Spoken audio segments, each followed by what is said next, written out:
So I went ahead and uninstalled Street Fighter 6. I've been enjoying the game. Don't get me wrong. I made it to gold. I picked up Zangief. I watched the Snake Eyes comeback video, and I was like, I'm definitely gonna play this character now. And then realized that he's actually one of the much more difficult characters to use from an execution perspective.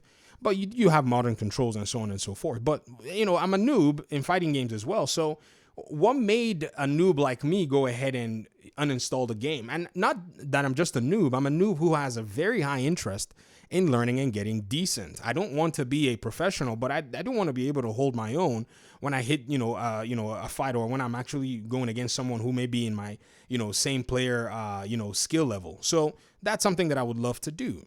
Well, apparently there are just a few systems that kind of drive me mad. Now, it could be that I'm still getting over the mental stack. Street Fighter 6 is an overwhelming game. There are many things you got to watch out for. Number one, you got to watch out for Ken players. They crazy.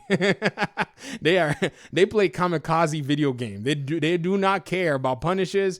They don't care about the rules, man. Ken players, they set their own rules, which is interesting because it's actually a very ingenious play as to the design of the character and the developers actually making sure that they could actually showcase exactly what it is they want. So these things are actually quite interesting. The game is a solid, well-designed game, no doubt about that.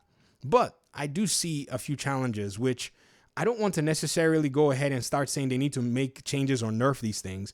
I strongly believe that instead, these things probably need to find their way into or out of the next Street Fighter game down the road. Now, you may also say things like, man, you might want to go learn how to play the game. Don't be a scrub.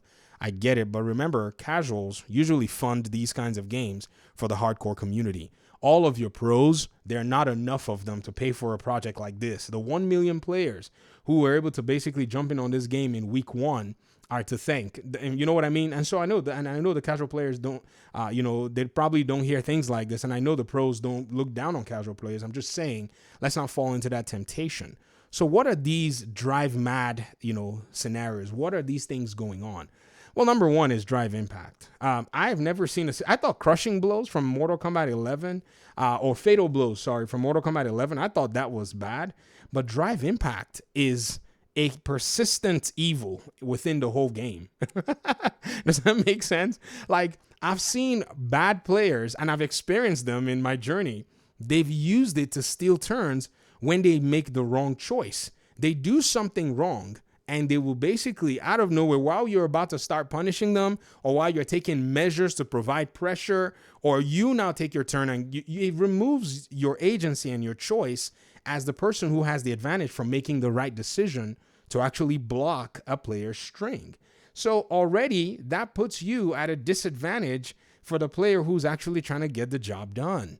So I see that already as something that maybe it shouldn't show up ever in any fighting game ever again. Now, when you pair this up even with, say, possible network issues that you might, experience from a lot of these video games, you realize that if somebody, hits you with a DI and you try to counter and the latency doesn't let you get the job done, well, it's a problem. You're going to be basically tapping your response, but sometimes it may not necessarily click, and you may not be able to get that drive impact counter to be able to give yourself the advantage. So these are, some issues as well. And then take into account character archetypes as well. There are some characters, they can hit, 4 jabs in a row and still be able to recover quickly to be able to get you, to be able to get themselves back, and still counter your drive impact when you want to punish them. So character archetypes are all over the place too. So the system is kind of weird. I'm not going to be surprised, and this is just me making a prediction. I'm not going to be surprised if the developers actually go ahead and finally start to tune the drive impact system over time. In fact, I won't be surprised if they already have a plan in place to deal with it.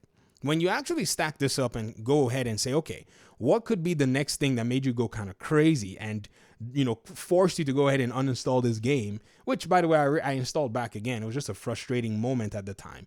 It's the fact that some people use, modern controls.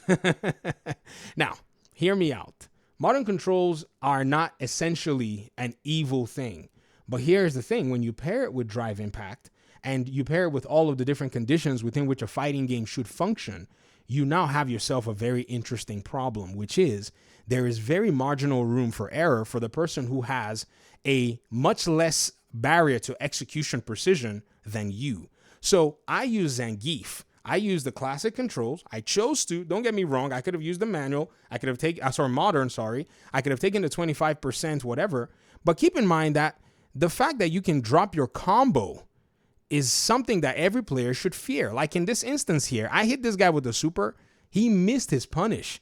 Not only did he miss his punish, he also dropped his final combo to finish me, and then he lost. If this was one of those modern control cans, you are toast, because the execution for that combo that he tried to pull off is actually something that I've not seen a modern control can player since I've been playing actually miss out on. They almost always get it 100. In fact, I haven't seen one drop it before. So that particular execution reality is something that I've noticed, and this is from playing and from watching pros play. We've seen thousands of dollars vaporized because somebody had the wrong input or dropped a combo. If this reality is not in a fighting game, then I don't know what the identity of, the fighting game should be if we have the option to be able to say, okay, 25% damage penalty. Well, the 25% damage penalty ain't going to help me. My health bar was already basically taken to shreds over here. So what was going to be the difference anyways in that regard? So when you put these things together and, when you actually start to kind of pair and say, okay, what in the world is going on overall with, Street Fighter, 6 as a fighting game? I mean, I guess the reality, starts to dawn on you, and you get to see why, for the most part, I kind of, lost, my cool, and I just went ahead and deleted the game.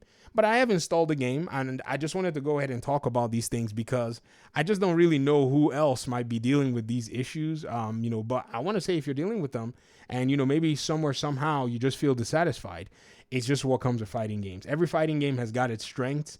Street Fighter 6 has a lot of strengths. Don't get me wrong, man. I know this video was talking about some of the frustrating aspects, but by golly, is the game solid as heck when it comes to, when you're actually vibing and when you're actually playing the game and when you're in tune and when you're leveraging the mechanics that have been given to you and so on and so forth.